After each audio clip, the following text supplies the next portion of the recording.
Hey guys, welcome back to my channel. I am pretty pumped because I am finally going to purchase a reliable vehicle. And this time, it's not a Nissan.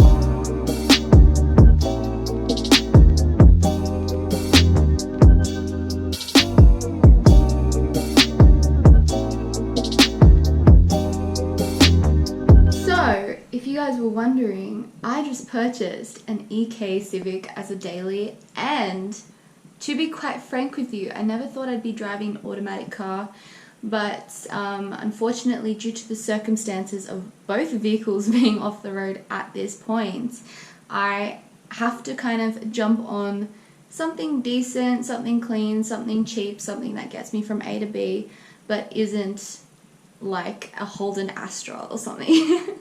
So in saying that, I have purchased an EK Civic simply because I come from a Honda background and I really do love the shapes of the EK. I do believe that you can do so much with so little with those cars, and a massive bonus is the fact that they're super cheap at the moment.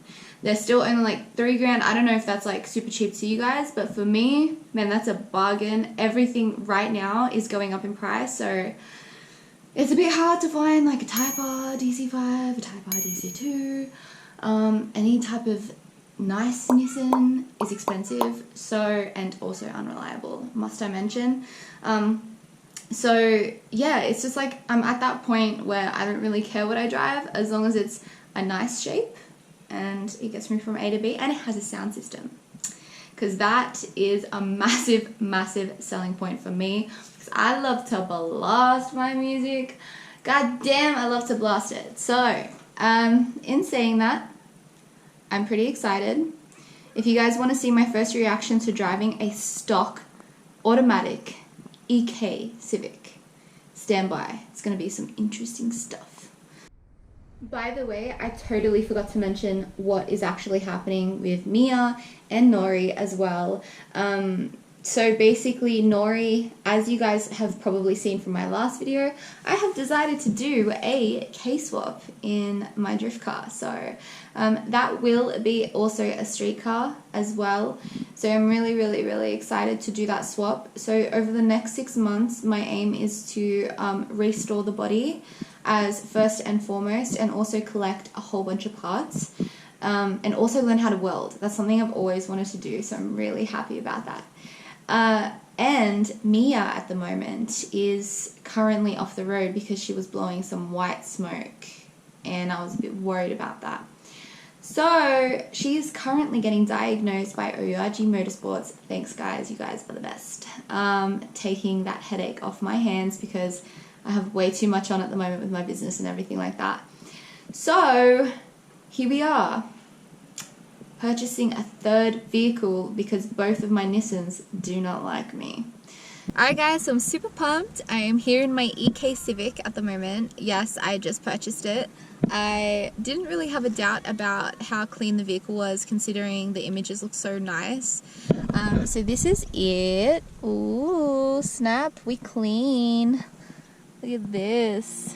God damn. Even the seats, like the seats, the trimming, everything is very bone stock and very clean. I had a look at the bay. Actually, I might show you guys. Woo-wee! We are in silver. Look how beautiful. Alright, and this is like one of the main reasons I actually purchased this car, because we have the base, the big booty base. Oh hell yeah. By the way, we have an uncut parcel tray. I'm just saying that's pretty rare as well. Like, look how clean this is, dude. Oh my gosh, so sick. Okay, so there's like a little bit of damage here, which is kind of hard to, it makes it hard to like open the bonnet. Here we are. This is a bay. We clean. We super, super clean up in here. Now, we have a small little issue. We have a like headlight tab that's cracked, which is fairly normal. The body kit as well, like the front bumper and the rear bumper is not like, I'm not a fan of it. So we might end up changing that over time if we can find something cheap enough, just one day when it pops up on like Marketplace or something like that. But overall, this is like really super clean. I've never had a D16Y, so this is the first time ever in my life I'm driving a 1.6 litre, and I actually bought a 1.6 litre. Probably the smallest car I've ever bought. So yeah, I mean, I'm not dissing it. This thing's gonna be reliable as hell. I'm down. I am so down. Hell yeah. Alright, so if you guys are considering purchasing a EK Civic, there's a few things to consider, especially if you come from a DC2, or if you're coming from a 180SX, or like even a Skyline, something where you sit a little bit more lower. It's the fact that you do sit quite upright in these vehicles, and the steering position is like, I feel like the wheel is very far away from my arm. Maybe it's because I have short arms, I don't know. But like in my 180, I don't feel that way. I think maybe because the steering wheel is flat, and I'm not used to having a flat steering wheel because of the drifting. But yeah, that's like one thing to consider. Another thing to consider is it's auto. Yes, I bought an auto, but I don't really care, because at the end of the day, it's getting me to my work and back, and right now that's all that matters, is that I can actually get there in one piece and in a car that doesn't continuously break and destroy my purse or my wallet, whatever you like to call it. So I actually had to ask the guy who sold me this, like, what is D4 and D2, sorry, D4 and D3 and 2 and 1, because I've never actually owned an automatic. This is the first time I've ever purchased an auto car, and I feel kind of saddened by the fact that it's automatic. But at the same point in time, it's okay, because it could benefit things like for long drives or anything like that. Just something where you kind of, you're not bothered to kind of keep going through gears and that.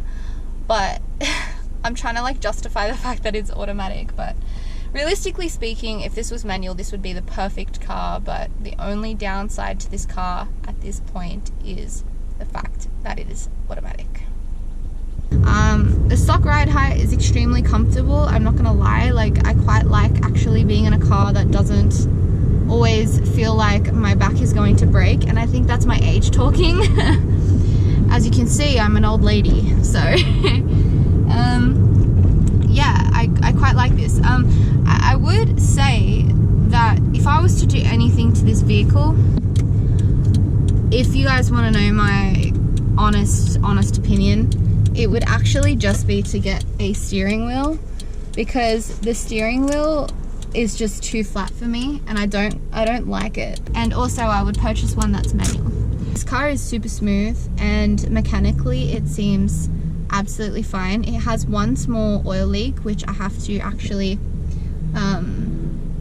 kind of find the issue with, but it looks like it's coming from the sump gasket, or it could be coming from the crank seal. But the oil leak is so minute that like the oil leak won't get worse for like at least another year or two. So in saying that, I mean, I don't even know how long I'm going to keep the car for. So okay, so guys, that is pretty much it. It is a quick one today. It is not going to be a long video at all, but I thought I'd just quickly show you guys that yes, I do believe buying a daily is 150% worth it if you're modifying vehicles, just because that way you won't go crazy if your car breaks or if something happens. It is the best thing that you can do for yourself, is to have a reliable car. And make sure that your reliable car can't be turned into a project car, because I'm secretly already wanting to K-swap this, but I'm not going to, because the K-swap needs to go in the 180. So make sure, yeah, you buy something that you don't want to modify and that you can just drive, that's good on fuel, and oh, pardon me, and yeah, something that doesn't give you a headache like my two cars have. But yeah, other than that, guys, thank you for watching, and I will be back next week with probably a garage tutorial. That's what I'm aiming to do. I was meant to do that this week, but instead today I ended up purchasing a car, so this is kind of a little bit more interesting to watch than me cleaning the garage. And plus I want to order a few bits and pieces for garage storage, and show you guys what I've ordered and tell you how much it costed and where I got it from and everything like that, so you can do it yourself too. So on that note, or as Jeremy Clarkson would say, on that bombshell, it's time to end the show. I'll see you guys in the next video. Thanks for watching.